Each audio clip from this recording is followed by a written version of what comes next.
নমস্কাৰ সকলোকে আজি মই বনাইছিলো সুজিৰ ভাপত দিয়া পিঠা আপোনালোকে বাৰু সুজিৰ ভাপত দিয়া পিঠা বনাই খাইছেনে যদি নাই খোৱা আজি এই ভিডিওটো আপোনালোকৰ কাৰণে আপোনালোকে যদি ভিডিওটো স্কিপ নকৰাকৈ শেষলৈকে চাই তেতিয়া হলে আপোনালোকেও সুজিৰ ভাপত দিয়া পিঠা এনেদৰে অতি সহজতে বনাই খাব পাৰিব সেয়েহে ভিডিওটো স্কিপ নকৰাকৈ শেষলৈকে চাব আৰু শেষত কেনে পালে কমেন্ট এটা কৰি জনাব দেই या सुजिर भापत दिया पिठा बनाবৰ কাৰণে মই এই কাপটোৰ জুখেৰে 2 কাপ মই সুজি লৈছো লগতে মই সেই একেটা কাপৰ জুখেৰে 1 কাপ মই শুকান নাৰিকলৰ গুৰি লৈছো আপোনালোকে ফ্ৰেছ নাৰিকলো লব পাৰে আৰু লগতে ইয়াত মই লৈছো তালমিচিৰখিনি মই মিক্সিৰত দি গুৰি কৰি লৈছো আৰু সেই একেটা কাপৰ জুখেৰে মই 1 কাপতকৈ অকনমান কম তালমিচিৰ দিছো মিঠাটো আপোনালোকে নিজৰ সোৱাদ অনুসৰি কম বেছি কৰিব পাৰিব আৰু আপোনালোকে নাইবা চেনি বা গুৰু ব্যৱহাৰ কৰিব পাৰিব মই চেনি গুৰ ব্যৱহাৰ কৰা নাই সেয়েহে মই তালমিচিৰ দিছো আৰু এতিয়া মই শুকান ইনগ্ৰেডিয়েন্টখিনি ভালদৰে এবাৰ মিক্স কৰি ললো আৰু এতিয়া ইয়াত মই অকনমান নিমখ দি দিছো মিঠাটো বেলেন্স হ'বৰ কাৰণে আৰু আকৌ এবাৰ ভালদৰে মিক্স কৰি ললো একেই মই একেটা কাপৰ জুখে আধা কাপ গাখীৰ লৈছো তাৰে মই আধা ইয়াত দি দিলো আৰু চামুচখনৰ সহায়ত এনেদৰে এবাৰ ভালদৰে মিক্স কৰি দিছো যদি আপোনালোকে ইয়াত ফ্ৰেছ নাৰিকল ব্যৱহাৰ কৰে তেতিয়া আপোনালোকে ইয়াত গাখীৰ দিয়া প্ৰয়োজন নাই কাৰণ ফ্ৰেছ নাৰিকলত এনেও পানী ভাবটো থাকেই যেহেতু আৰু হাতেৰে মুহাৰি পেলাই এনেদৰে মুঠি বান্ধি চাইছো যদি মুঠি বান্ধ খাইছে হৈ গৈছে আমাৰ ইয়াত আৰু গাখীৰ মিলোৱা প্ৰয়োজন নাই মোৰ আধা কাপ গাখীৰৰে আধা দিলো আৰু আধাখিনি থাকি গল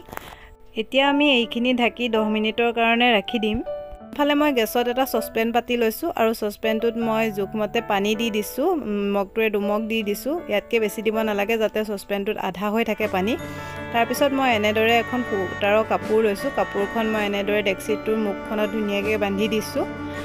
এতিয়া মই পানীখিনি গৰম হ'বলৈ দি মই এনেদৰে এপাত হেতা লৈ লৈছো আৰু হেতা পাতত মই অকনমান তেল ব্ৰাছ কৰি লৈছো আৰু এতিয়া মই সুজিৰ মিশ্ৰণখিনি এনেদৰে হেতা পাতত দি এনে মিলাই সমান কৰি এনেদৰে অকনমান হেচি দিছো যাতে পিঠাৰ শেপটো লয় আনফালে সসপেনৰ পানীখিনিও গৰম হৈ গল এতিয়া দেখিছে নহয় হেতা পাত মই কাপোৰখনৰ ওপৰত এনেদৰে লুটিয়াই দিছো আৰু সুজিৰ মিশ্ৰণখিনি ধুনিয়াকৈ পিঠা এটা শেপ লৈ পেলাই পৰি গৈছে আৰু এনেদৰে মই আন এটা পিঠাও এনেদৰে লুটিয়াই দিছো চাওক মোৰ সসপেনটো সৰু কাৰণে ইয়াত দুটা পিঠাহে ধৰিছে আৰু এতিয়া মই ওপৰৰ সৰু চৰিয়া বাটি এটা দি ধুনিয়াকৈ ঢাকি দিছো আৰু 4 পৰা 5 মিনিট সময় এইখিনি হ'বৰ কাৰণে ৰাখি দিম 4 পৰা 5 মিনিট সময় হোৱাৰ পিছত মই ঢাকনিখন অতৰাই চাইছো চাওক এয়া মোৰ ধুনিয়াকৈ পিঠাটো শেপ লৈ ললে আৰু এতিয়া মোৰ পিঠাটো সিজি গল মই এতিয়া নমাই লম এয়া চাওকচোন কিমান ধুনিয়াকৈ হৈ গৈছে নহয়নে বাৰু আৰু এইটো মোৰ অকনমান ভাঙি গৈছে কাৰণ দুইটা অকনমান গা লাগি গৈছিল যেহেতু সেয়েহে এনেদৰে এটা উঠাই আনোতে অকনমান এৰাই গৈছে আৰু এতিয়া মই এনেদৰে গোটেই কেইটা পিঠা বনাই লম আপোনালোকে বাৰু এনেদৰে সুজিৰ ভাপত দিয়া পিঠা বনাই খাইছেনে যদি নাই খোৱা এবাৰ বনাই খাই চাবচোন বনাবলৈ যেনেদৰে সহজ খাবলৈও সিমানেই সোৱাদ কেতিয়াবা যদি পিঠাগুৰি নাথাকে যদি ভাপত দিয়া পিঠা খাব মন যায় তেতিয়া হলে আপোনালোকে এনেদৰে সুজিৰ সহায়তো ভাপত দিয়া পিঠা এনেদৰে বনাই খাব পাৰিব হেখন মই আজি সুজিৰে বনোৱা ভাপত দিয়া পিঠা ৰেচিপিটো কেনে পালে কমেন্ট কৰি জনাবলৈ নাপাহৰিব যদি ভাল পালে লাইক আৰু শেয়াৰ কৰি দিব